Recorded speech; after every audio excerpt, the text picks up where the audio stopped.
Hello sellers, स्वागत है आपका हमारे हिंदी यूट्यूब चैनल में जिसका नाम है इंडियन लर्नर। उम्मीद करता हूं दोस्तों आप मजे में होंगे।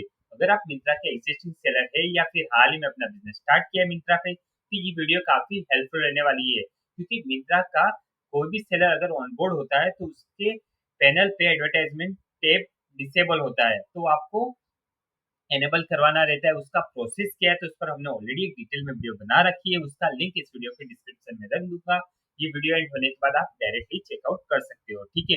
तो आज हम इस वीडियो में बात करेंगे कि उसके बाद जो नेक्स्ट प्रोसेस है, यानी कि जो एक नया हमें पैनल दिया जाता है उसमें सेटअप कैसे करते हैं, उसका पीओ कैसे क्रिएट करते हैं, ताकि आप स्टार्ट कर सको एडवर्टाइजमेंट, ठीक है। तो पूरी जानकारी के लिए इस वीडियो को अंत तक देखिएगा जरूर।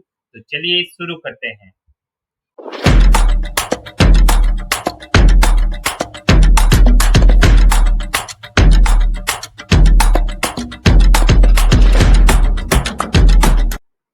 तो चलिए दोस्तों, सबसे पहले मैं आपको बता देता हूँ कि मिंत्रा एड्स एक्सेस फॉर्म आपको फिलअप करना होगा, ठीक है। ये फॉर्म आप फिलअप करोगे ना, तब आपकी जो मिंत्रा में रजिस्टर्ड ईमेल आईडी है ना, वो लॉगिन होनी चाहिए आपके ब्राउजर में, ठीक है। और वो यहाँ पे शो भी होनी चाहिए, उसके बाद ही ये आपको फिलअप करना है, ठीक है। अगर यहाँ पे शो हो रहा है तभी आपको ये फॉर्म फिलअप करना है। उसके बाद यहाँ पे चेक बॉक्स पे आपको क्लिक कर देना है। उसके बाद यहाँ पे सेलर वेंडर नेम, यानी कि जो आपकी कंपनी का नाम है वो यहाँ पे आपको एंटर करना है। और यहाँ पे सेलर आईडी आपको एंटर करनी है। अगर आपको नहीं पता कि सेलर आईडी कहाँ से मिलेगी, तो आप कमेंट करके हमें ज़रूर बता सकते हैं, ठीक है। तो यहाँ पे एंटर करने के बाद यहाँ पे एंटाइटी एसोसिएट विथ, यानी कि यहाँ पे दो ऑप्शन है, MDPL यानी कि मिंत्रा डिजाइन प्राइवेट लिमिटेड, तो आपको यही सिलेक्ट करना है, ठीक है। NJIPL का फुल फॉर्म है मिंत्रा जबंग इंडिया प्राइवेट लिमिटेड, ठीक है। तो ये आपको सिलेक्ट नहीं करना है, तो यही करना होगा फर्स्ट वाला। उसके बाद ब्रांड नेम, जो आपका ब्रांड नेम है वो यहाँ पे आपको एंटर करना है। उसके बाद कंपनी का जीएसटी नंबर एंटर करना है, और email for access, email ID देनी होगी जिसके थ्रू आप एड पैनल एक्सेस कर पाओगे, ठीक है। ये सबमिट कर देना है। सबमिट करने के 2 वर्किंग बिजनेस डेज में आपको रिवर्ट बैक मिल जाएगा अपनी रजिस्टर्ड ईमेल आईडी पे, ठीक है। उसके बाद का हम प्रोसेस आपको बताते हैं। तो चलिए दोस्तों, इस वर्ड फाइल के थ्रू मैं आपको बताऊंगा कि आगे का प्रोसेस आपको कैसे करना है, ठीक है। ये फॉर्म तो फिलअप हमने कर दिया है और उसका एक्सेस आने में 1-2 दिन का टाइम लग सकता है, ठीक है, आपकी रजिस्टर्ड ईमेल आईडी पे। तो जैसे आपको एक्सेस आ जाता है, तो ये जो आप यहाँ पे लिंक देख रहे हो, वो लिंक भी आपके रजिस्टर्ड ईमेल आईडी में जो मेल आएगा उसके साथ में मेंशन ही होगा, ठीक है। तो लिंक को आपको ओपन कर लेना है। जिसे आप ब्राउजर में ओपन करोगे तो कुछ इस तरह से डैशबोर्ड आपके सामने आ जाएगा, ठीक है। तो यहाँ पे एंटर करना, please enter your Flipkart commerce cloud account name, ठीक है। तो यहाँ पे आपको मिंत्रा एंटर करना होगा। मिंत्रा एंटर करने के बाद आपको नेक्स्ट पे क्लिक कर देना है, ठीक है। तो जैसे आप नेक्स्ट पे क्लिक करोगे, तो यहाँ पे जो आपने रजिस्टर्ड ईमेल आईडी दे रखी थी, यानी कि फॉर्म फिलअप करते वक्त ईमेल आईडी दिया था, आपको एक्सेस कौन सी ईमेल आईडी पे चाहिए, तो वो ईमेल आईडी आपको यहाँ पे एंटर करनी है। और पासवर्ड, डिफ़ॉल्ट पासवर्ड आपकी रजिस्टर्ड ईमेल आईडी पे भेजा गया होगा, ठीक है। जब भी आपको रिसीव होगा ना मेल, वहाँ पे डिफ़ॉल्ट पासवर्ड आपको रिसीव होगा, ठीक है। वो यहाँ पे आपको एंटर करना है, जैसा कि यहाँ पे लिखा हुआ है, ठीक है। तो जैसे आप लॉगिन कर लेते हो, उसी वक्त वहाँ पे रीसेट का एक ऑप्शन आ जाता है, रीसेट पासवर्ड। तो आपको रीसेट पासवर्ड कर देना है, ठीक है। तो जैसे आप रीसेट पासवर्ड कर देते हो, तो पासवर्ड अपडेट हो जाता है आपका अपना, ठीक है।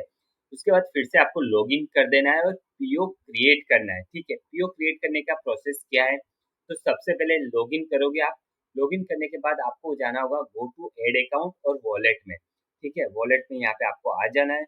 वॉलेट में यहाँ पे आपको 2 टैब दिखाई देंगे, ऑल ट्रांजैक्शन और परचेस ऑर्डर। आपको करना होगा क्लिक एड पीओ पे, ठीक है। तो जैसे आप एड पीओ पे क्लिक करते हो, तो यहाँ पे पीओ नंबर एंटर करने के लिए आपको कहा जा रहा है, ठीक है। तो आपको यहाँ पे पीओ का नाम देना है, ठीक है। पीओ नंबर एंटर करना है, ताकि आपको इजीली याद रहे कि आपने मिंत्रा में एड रन किया था इस पीओ नंबर से, ठीक है। तो यहाँ पे पीओ डॉक्यूमेंट अपलोड करने रहते हैं, ठीक है। तो यहाँ पे डॉक्यूमेंट के टेम्पलेट दे रखे हैं, यानी कि डाउनलोड टेम्पलेट। हमने यहाँ पे सिलेक्ट किया था MDPL आरओ फॉर्मेट, ठीक है। तो उसका ये फॉर्मेट है, तो इसे हमें डाउनलोड कर लेना है, ठीक है। तो जैसे हम यहाँ पे क्लिक करेंगे तो ये फाइल डाउनलोड हो जाएगी एक्सेल में, ठीक है। एक्सेल में डाउनलोड होने के बाद कुछ इस तरह से आपके सामने आ जाएगा, ठीक है। अब इसे फिलअप कैसे करते हैं, तो यहाँ पे दे रखा है ऑर्डर डेट, जिस डेट को आप ये पीओ क्रिएट करें वो डेट यहाँ पे आपको एंटर कर देनी है। तो डेट का फॉर्मेट भी दे रखा है कि DD, और YY में होना चाहिए, ठीक है। उसके बाद यहाँ पे नाम दे रखा है, तो यहाँ पे नाम किसका आएगा, एंटाइटी नेम यानी कि कंपनी का नेम यहाँ पे आएगा, वेंडर नेम लिखा है ना, ठीक है। तो यहाँ पे कंपनी का नाम यहाँ पे आपको एंटर कर देना है।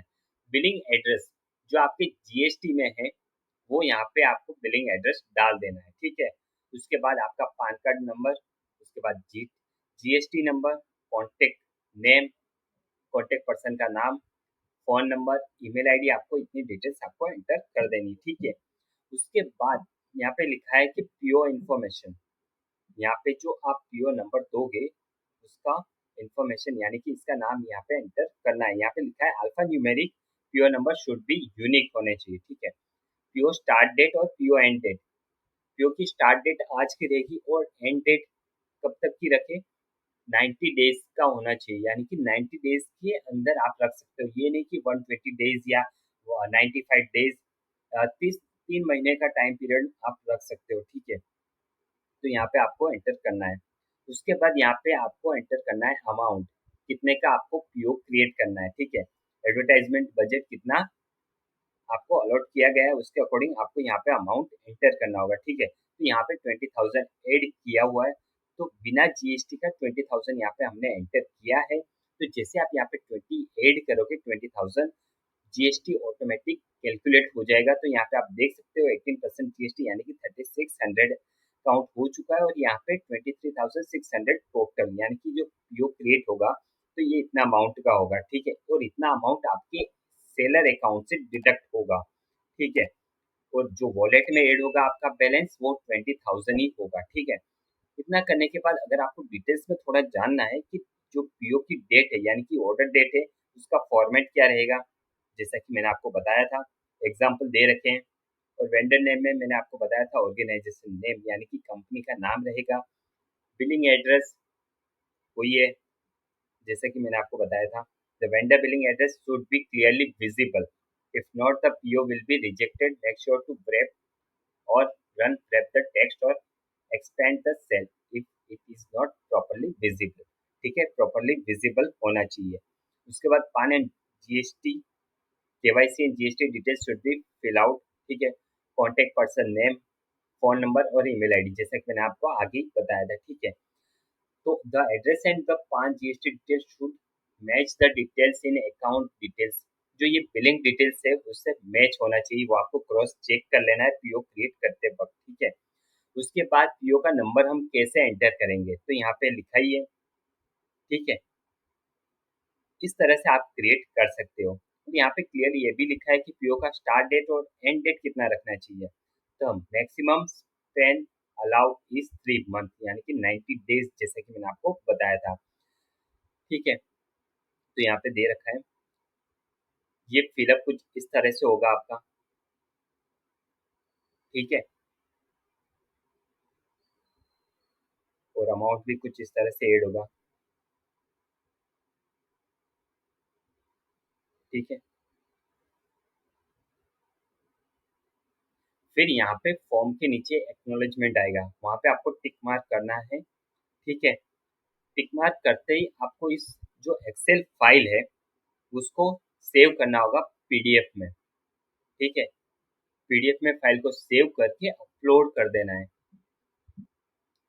फिर से आपको इसी पेज पे आ जाना है, जो पीडीएफ फाइल में आपने कन्वर्ट किया है एक्सेल शीट को वो यहाँ पे आपको अपलोड कर देना है। और जो पीओ स्टार्ट डेट और एंड डेट आपने जो एक्सेल शीट में मेंशन की थी यानी कि पीडीएफ में मेंशन की थी वही सेम यहाँ पे आपको एंटर कर देनी है। और यहाँ पे पीओ अमाउंट एंटर करना है, please enter the amount exclusive of tax rate, यानी कि जो आपके वॉलेट में ऐड होने वाला है वो अमाउंट एंटर करना है, यानी कि जो हमने पीओ क्रिएट किया था 20,000 का, ठीक है। तो 20,000 यहाँ पे एंटर करने हैं, जो जीएसटी की अमाउंट है वो यहाँ पे हमें एंटर नहीं करनी है, ठीक है। उतना करने के बाद आपको सेव पे क्लिक कर देना है, सेव या सबमिट का ऑप्शन होगा वो आपको कर देना है। जैसे आप कर देते हो ये रिव्यू में चला जाएगा, रिव्यू में जाने के बाद आपको एक आध दिन में आपको अपडेट आ जाएगा और ये जो बैलेंस है, जो अमाउंट है आपके वॉलेट में ऐड हो जाएगा। उसके बाद हम आपको बताएंगे कि इसका कैंपेन हम कैसे क्रिएट करते हैं। हेलो दोस्तों, अगर आप ऑनलाइन बिजनेस शुरू करने के बारे में सोच रहे हो, चाहे वो अमेज़न हो, फ्लिपकार्ट हो या फिर मीशो। जी हाँ दोस्तों, हम आपको हेल्प करेंगे कैसे ऑनबोर्ड होते हैं, कैसे प्रोडक्ट लिस्ट करते हैं, कैसे ब्रांड रजिस्ट्री होगा, कैसे अमेज़न का एपीओबी प्रोसेस होगा, कैसे हम आपको मतलब ईज़ी से टाइम पे फास्ट से फास्ट लाने की आप दिलवाने की आपको कोशिश करेंगे। जी हाँ दोस्तों, तो दिए गए कॉन्टैक्ट डिटेल्स पे आज ही आप हमें कॉन्टैक्ट कर सकते हैं। जी हाँ दोस्तों, यहाँ पे जो व्हाट्सएप नंबर दिया है वो सिर्फ़ व्हाट्सएप पे ही है। आप कॉल नहीं कर सकते, उस पे हम आपको सामने से कॉन्टैक्ट करेंगे। अगर आप इंटरेस्टेड हो तो आज ही हमें कॉन्टैक्ट कीजिए। अगर दोस्तों ये वीडियो आपके लिए इन्फॉर्मेटिव रहा हो ना, तो प्लीज़ कमेंट करके हमें ज़रूर बताइएगा और लाइक, शेयर और सब्सक्राइब करना मत भूलिएगा क्योंकि आपका एक सब्सक्राइब हमें मोटिवेट करता है हमारी नेक्स्ट वीडियो बनाने के लिए। Thanks for watching.